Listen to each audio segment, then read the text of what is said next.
Alrighty, ladies and gentlemen, just finished watching Final Destination Bloodlines, aka Final Destination 6, and he going with the roll. Alright, so further ado, there will be a spoiler warning, and this is your warning now. Before I say anything, this was 2012 last appearance in any movies ever. Rest in peace. And let's get into the preview.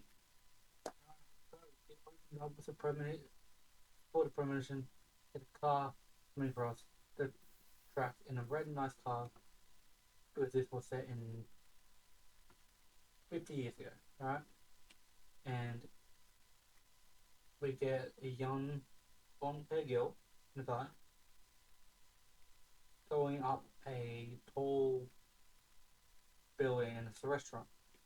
We also see some other people. We see a kid taking points from wishing well.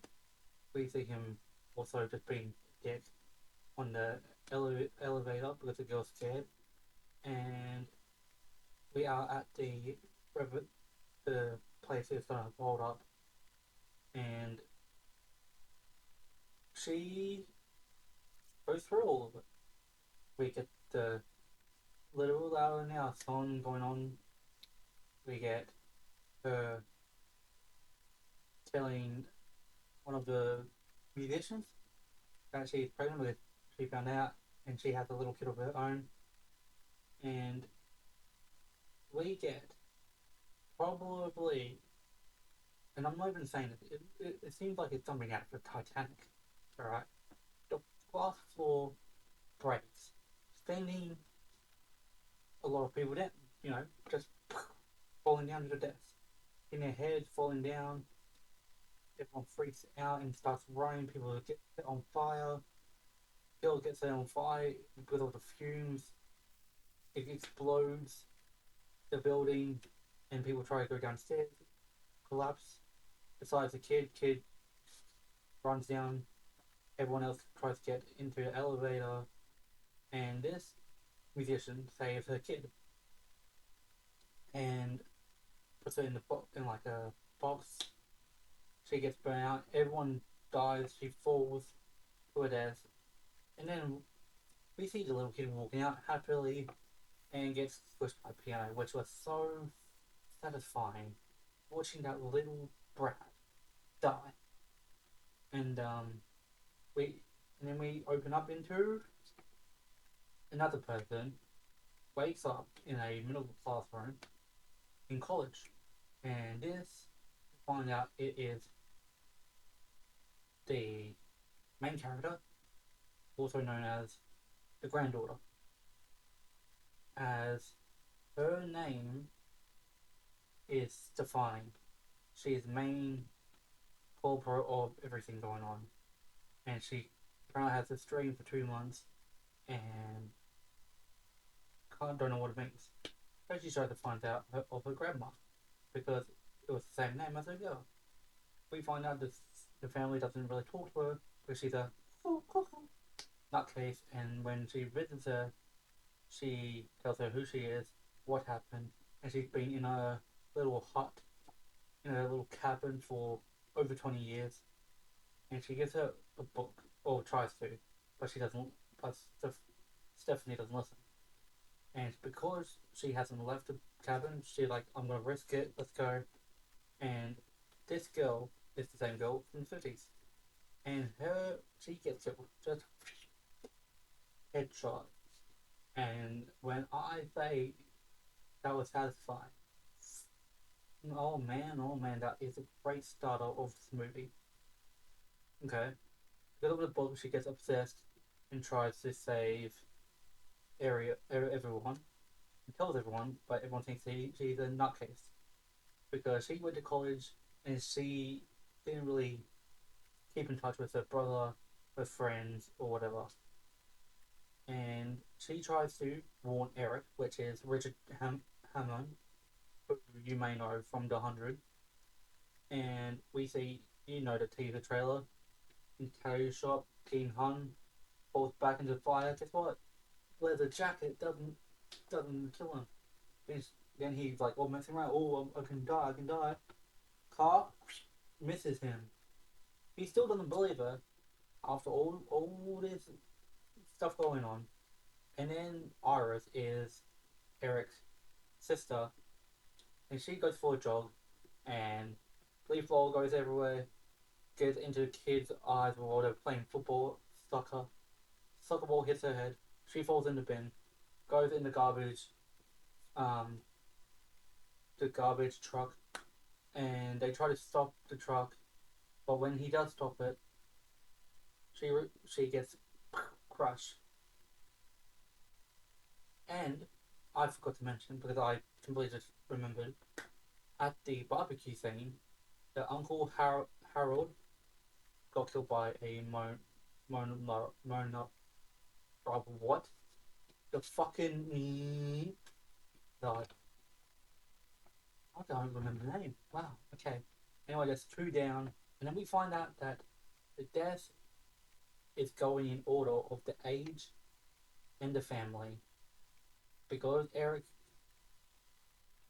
played with death, it was Iris' turn. Meaning now it's the youngest one, Bobby's turn, and he is allergic to peanuts, which is going on all through the movie.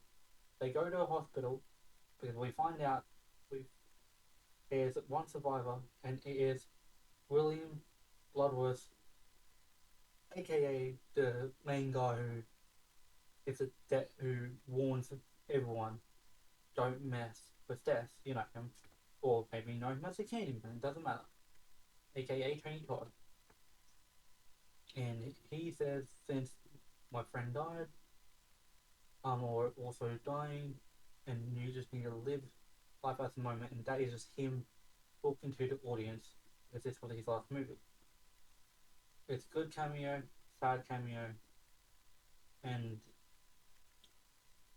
everyone else, Eric, Bobby, Charlie, Stephanie, and their mother Darlene, who ended the movie, are at the hospital, and the scanner, the body scanner goes off. It turns on, and Eric and Bobby tries to find a situation because if you kill someone, it skips their go and could possibly finish the death. And because Bobby's allergic to peanuts, Eric makes him eat, well not makes him, but decides to do that and will save his life. But that doesn't happen because you can't cheat death. And the body scan turns off, goes higher and higher. All the metal goes to it, including Eric because he has piercing in his ears, nose, uh, well, basically tits, and he's junk. And he just gets moved closer, and his body just squishes into that little hole, and that is the most gruesome way of the death. That is definitely the MVP of the movie. Then Bobby, because he's allergic and his skin puffed up, gets the EpiPen through that, and he thinks he survived. He's happy. So a nurse comes in and saying, "Are you alright?" And then piece of metal from the vending machine, headshot. And it's the final three. We get Darling, Charlie, and Stephanie. All have to go back to the cabin where it all started. And before they go in, the cabin blows up. Blows both of them up. Stephanie is still in the van trying to get unbuckled by the seatbelt. And we thought the mum is dead. But in the last breath she gets her son out of the wood, and she said, "We can do this. We can survive." Paul swishes her head. Now it's Charlie in. Charlie goes back to the van, saves Stephanie, and it's over. It's done. So we thought, because at the hospital there is this penny from the 50s that started everyone dying, and that penny got picked up by grandma, We don't see it until the very end, where she drops it and it goes rolling down. Just to find out it is not over because we are at the same area. The train station, the red car goes past, and they realize it's not over, and the train just goes crooked, crashing into the neighborhood, and it stops, and they were happy. And then the wooden planks from Final Destination to the highway, those big wooden logs, squishes both of them, boom, boom. This whole movie is just around a penny, literally a penny, right? And this started everything, killing the the people who was alive because of her in that building, and was just going generation by generation, has to kill their family. That is including Final Destination 1, 2, 3, and 4, and 5. And the secret thing that I haven't even told you lot, William Barrows was the kid in that building who got saved earlier. And well, that's that. Will there be another one? Who knows? But if there is another one, you better see Lee, aka the dad of those two kids, because he just walked out in one scene saying I need fresh air, and came back at the very end and didn't even die.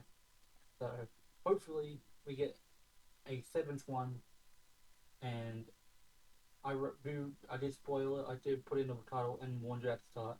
I do rate this very very high, and I honestly give this a solid 8.5 out of 10. Make sure you like and subscribe because there is new videos coming every Sunday. Bye.